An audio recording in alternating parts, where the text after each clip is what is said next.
Hi everybody, and welcome to Big Joe's Journal. Well, here we are, actually the first Monday of fall of the year 2019, and also to all of our Jewish brothers and sisters, I want to wish you a Happy New Year. This is Rosh Hashanah, and the Jewish New Year is figured on the Mosaic calendar, which is probably the oldest one in existence right now.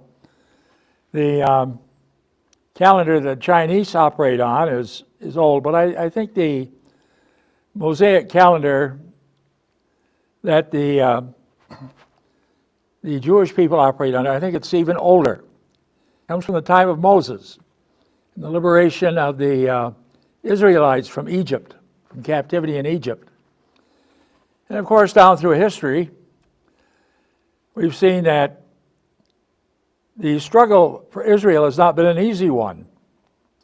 You go way back in the Old Testament, when they received the promised land that had been promised to Abraham by God, and they occupied it, but to get it, they had to displace the people that were already there. And of course, they in turn, the Hebrew nation was overrun by the Assyrians for a while. Then, of course, there came along the Babylonians and the Babylonian captivity. And the Babylonians were overthrown by the Persians, which is now Iran. And the great Persian Emperor Cyrus the Great, Cyrus II, liberated the Jewish people and restored their homeland to them. Then, of course, they were overrun again by the Greeks, who in turn were overrun by the Romans. And a little later on, you had the Crusades, you had the Ottoman Turks. Then for a short time, you had the British occupation. And finally, after World War II, with the backing of the United States, principally President Harry Truman, the nation of Israel was reestablished.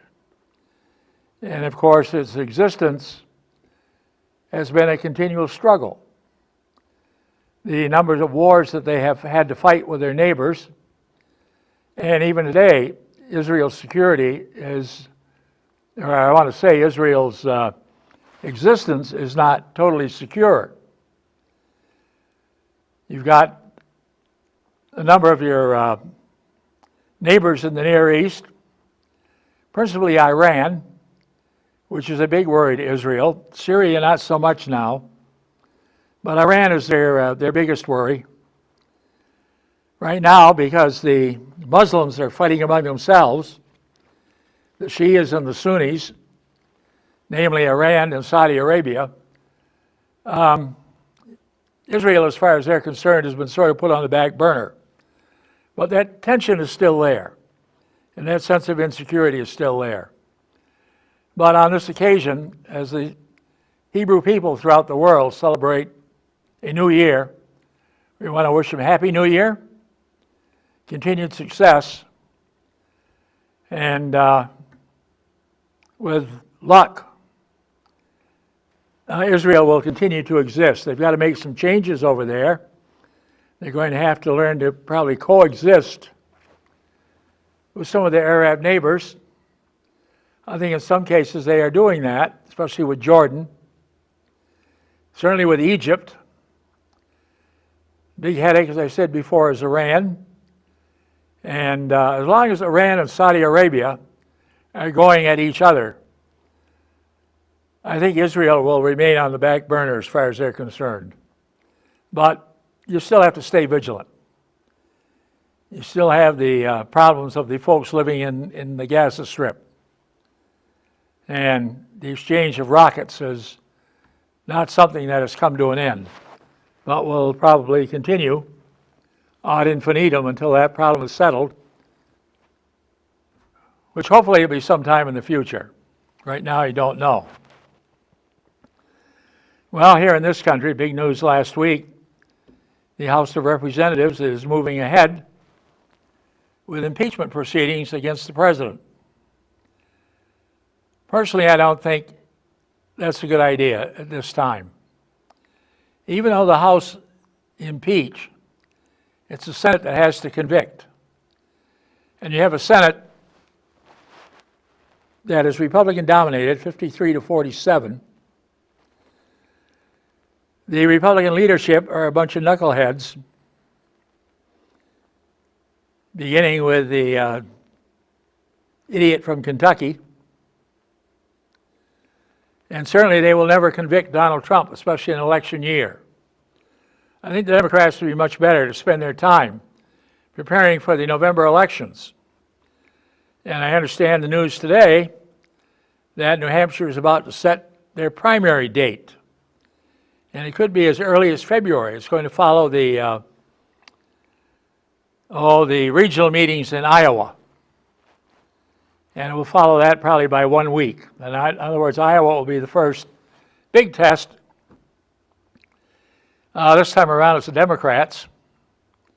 See who comes out on top. Then we'll follow with New Hampshire, South Carolina, and the political season will be underway. It's pretty obvious who the administration feels their big opponent will be. They're already trying to dig up dirt on Joe Biden. So I think looking at the overall situation, the Republican brain trust has decided that Joe Biden will probably be the Democratic nominee. And I've got to agree with them on that. I think he is too. Right now it's early, and Biden is leading by a slim margin. Bernie Sanders has slipped quite a bit. Bernie's appearance on the forum in Houston did not help his national image any.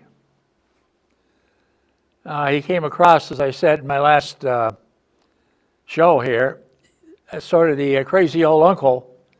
You know, when you have company, you put him in the woodshed, keep him out of sight. Bernie went into his act about the 1% and so forth and so on. But I think he did himself more harm in that TV appearance. Since that time, he has been on the Late Show on CBS, and he did a little better there. He was a little bit calmer, kept his cool, did a little bit better. But when you get on these national forums, and there's going to be another one, I believe it's going to be in Ohio, will be the next one, in October. Maybe ease off on the ranting and raving and come across as more in control. Might help them any. But I think in the overall run, I think Elizabeth Warren and Bernie Sanders, since they're going after the same group, I think they're more or less going to eliminate each other. And if I were a betting man, which I am not, but I still think the Democratic ticket is going to be Joe Biden, and he would do very well to pick as his running mate the junior senator from California, Kamala Harris. I think she would be a tremendous asset to the Democratic ticket. Picking her would almost ensure a Democratic landslide. But the big challenge for the Democratic Party has got to be to dump Trump. That's got to be it. Never mind all the party infighting and everything else. Let's focus on the big thing. It's to dump Trump and to restore this country to its position of leadership in the world. Right now, we're looked at, well, we've got a clown for a leader, and that's the way the rest of the world is looking at us. The president of France, President Macron, appears right now to be the number one statesman, at least in the Western world. And certainly, that should be the president of the United States. But right now, it isn't. Right now, he's looked at as a detriment. And with the number of tariffs he's imposing and everything else, economically, the country's headed downhill. We're losing jobs. He won't admit it. The gap between the wealthy and the middle class is widening. And whether we like it or not, if we don't make a change, we're going to have another depression probably on a par with what we had back in 1929. You know, the old saying is, if you don't study history and you don't know history, you're going to make the same mistakes over and over and over again. And that's what we're doing right now with these foolish tariffs.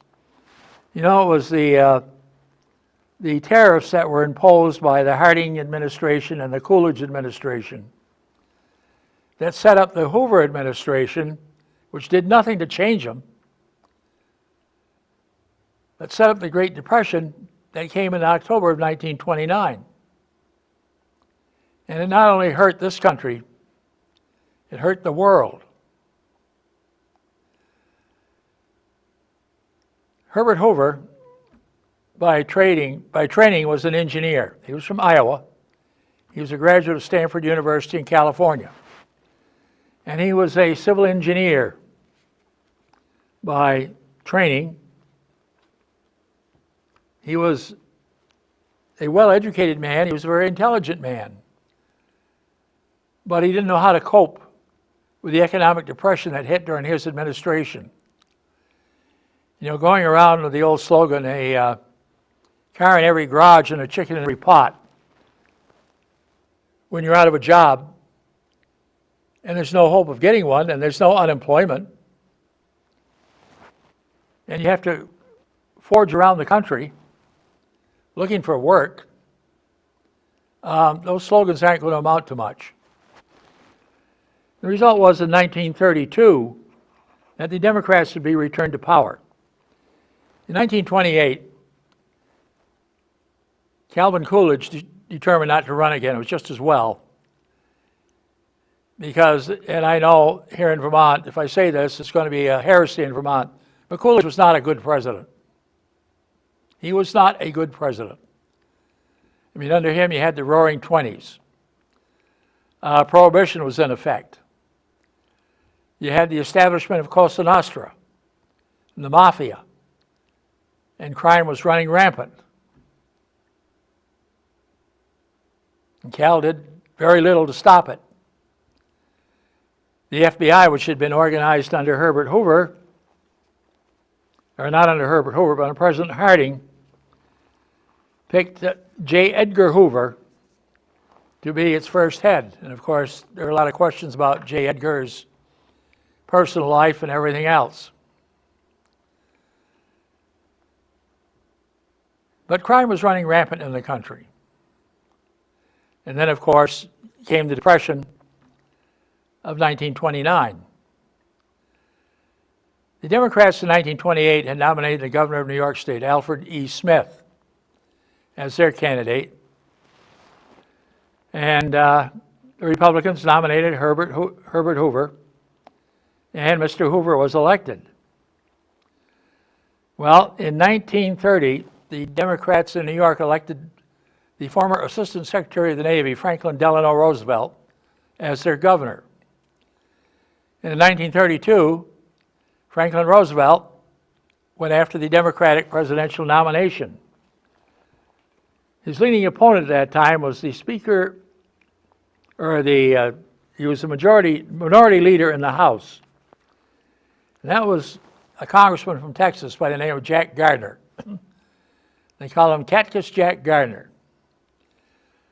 In 1930, the Democrats gained control of the legislature. The country was in depression. People wanted change, and they turned the Congress over from the Republicans to the Democrats. And so Cactus Jack Gardner was elected Speaker of the House. He sought the Democratic nomination, and in order to prevent a dogfight, Roosevelt's people and Gardner's people reached an agreement that Roosevelt would get the presidential nomination and Cactus Jack would be his running mate. The idea being that come 1940, if Roosevelt were still in office, he'd step down and support Gardner to succeed him. But as you know, Roosevelt pulled a little double cross in there. Well, in 1932, Roosevelt was the nominee. He ran against Hoover, and he was elected president in a landslide. And in his inaugural, Franklin Roosevelt came out with a very famous phrase, "The only fear we have to fear is fear itself." The only thing we have to fear is fear itself. And he began a probably the most liberal administration in the history of the country, because he was going to completely turn this country around. One of the first things he did and pushed through Congress was to do away with prohibition. The 21st Amendment did away with the 18th Amendment, and that was the first thing he did. This was to cripple the income and the hold that the mafia had in the country, because they control the liquor trade, or at least 95% of the liquor trade. Of course, there were some areas where you had bathtub gin, and people made it at home. But the vast majority was controlled by the mafia. The mafia also controlled your nightclubs and your speakeasies. And by negating the 18th Amendment, ending prohibition, Roosevelt took a big step forward to get crime under control. Also, another thing he did that caused an uproar was to declare a bank holiday. In other words, all the banks were shut down. People were taking their money out of the banks. Banks were folding. Roosevelt declared a bank holiday, meaning the banks were closed, your money's in there, that's where it's going to stay. The banks are going to start to rebuild. Well, it was not very popular, but it was a necessary step at the time. Another thing that Roosevelt pushed through and went through Congress, this was the Wagner Act, which established the National Labor Relations Board. And the Wagner Act, of course, is still in effect today. Now, what did it do? It declared the 40-hour work week. It declared a minimum wage. It declared overtime, time and a half if you went over 40 hours. Paid vacation. Required retirement. It left up to the individual industries to establish retirement plans for their employees. Up to that time, when people retired and they were no longer able to earn an income, if they didn't have children or family to support them, they wound up on the poor farm. We had a poor farm here in Rutland City. It's up where Rutland High School is now. And people who were out of work and were sick and were unable to work, that's where they went. Well, they couldn't, obviously, if they were old and handicapped, they couldn't do a good job of running a farm. But what they did, they fed them up there, took care of them best they could. Every community had an overseer of the poor. Many of them, of course, died unable to afford a burial. The community buried them, what they call a Potter's Field. There's a section of Potter's Field over here in Evergreen Cemetery, and also up behind what was the city dump, still is the city dump, up behind the high school. And the city dump was established up there because there was a poor farm. And conditions were squalid. It was not only the case here in Rutland, but all over the country. Roosevelt came into office, he pushed through a program that would do away with this. And of course, it took a few years. It didn't end all at once.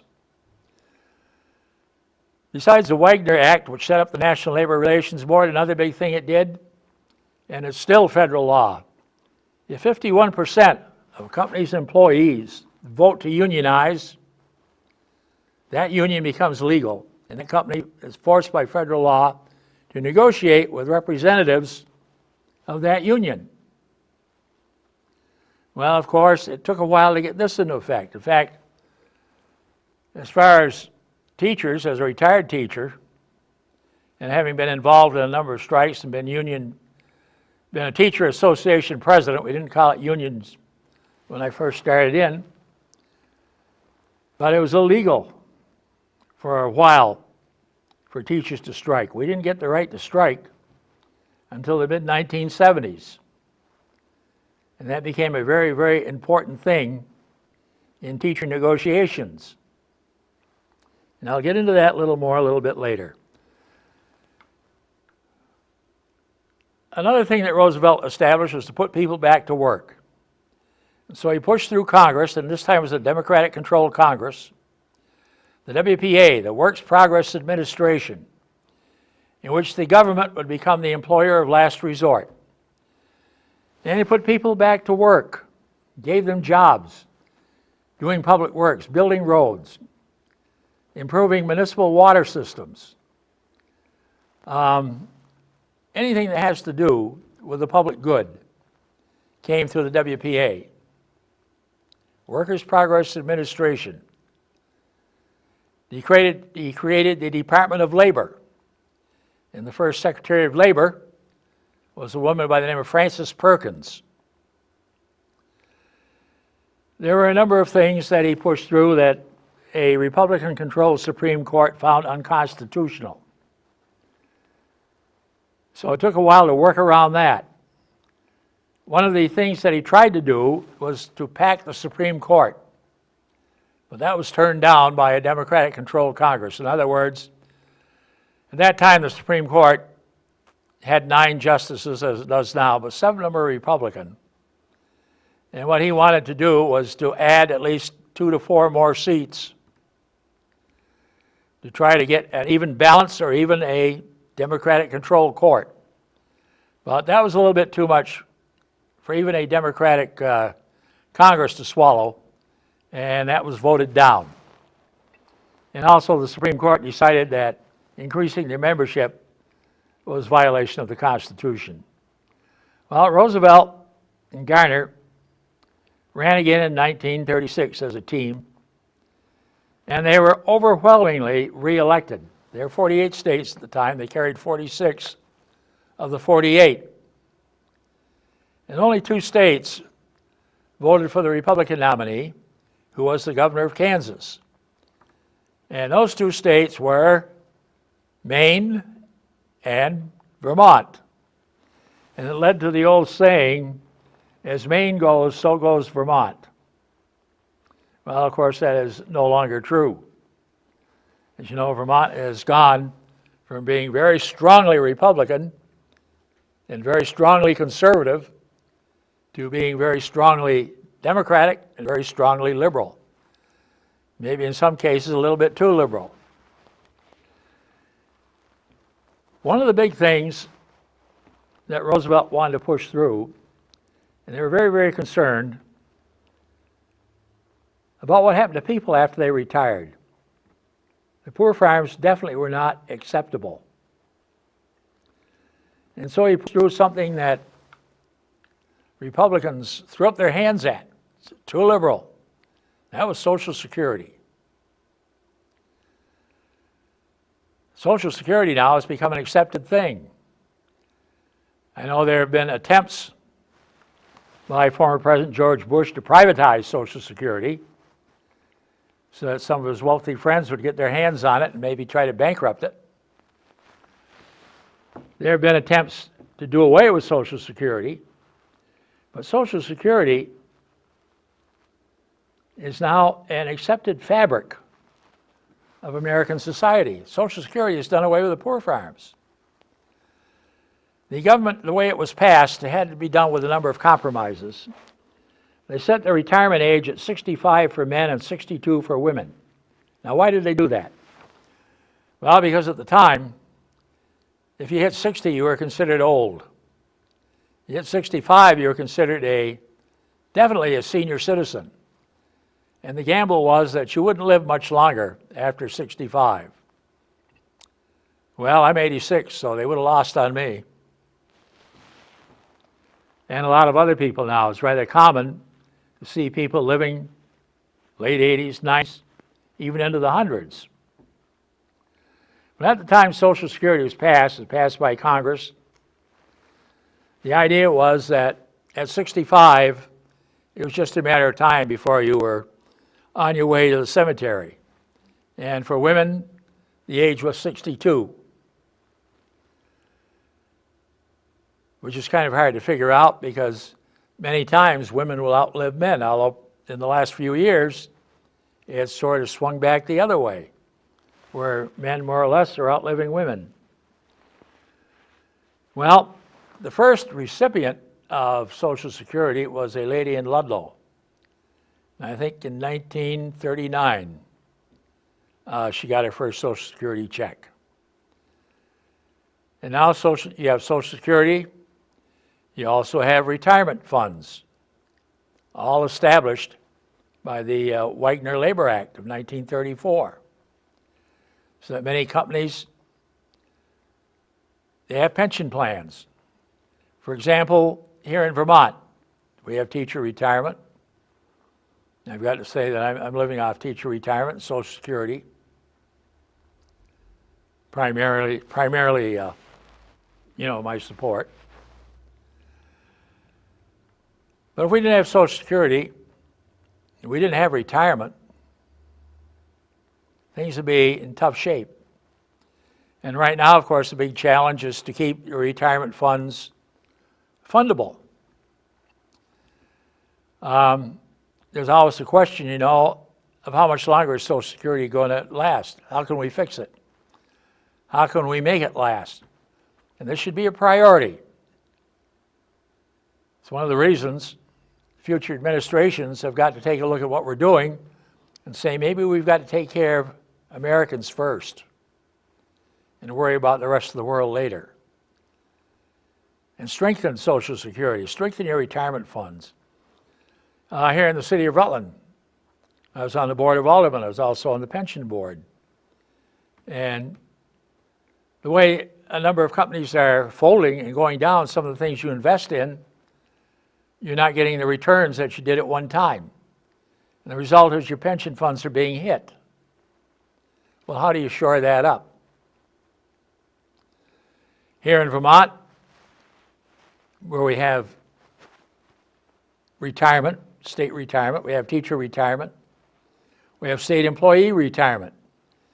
And also the third retirement is for municipal employees where the local community does not have a retirement plan. And these retirement plans over the years have been underfunded by the legislature, but they're mandated by law. So somewhere or another, the legislature has to find a way to make sure that these funds stay solvent and stay active.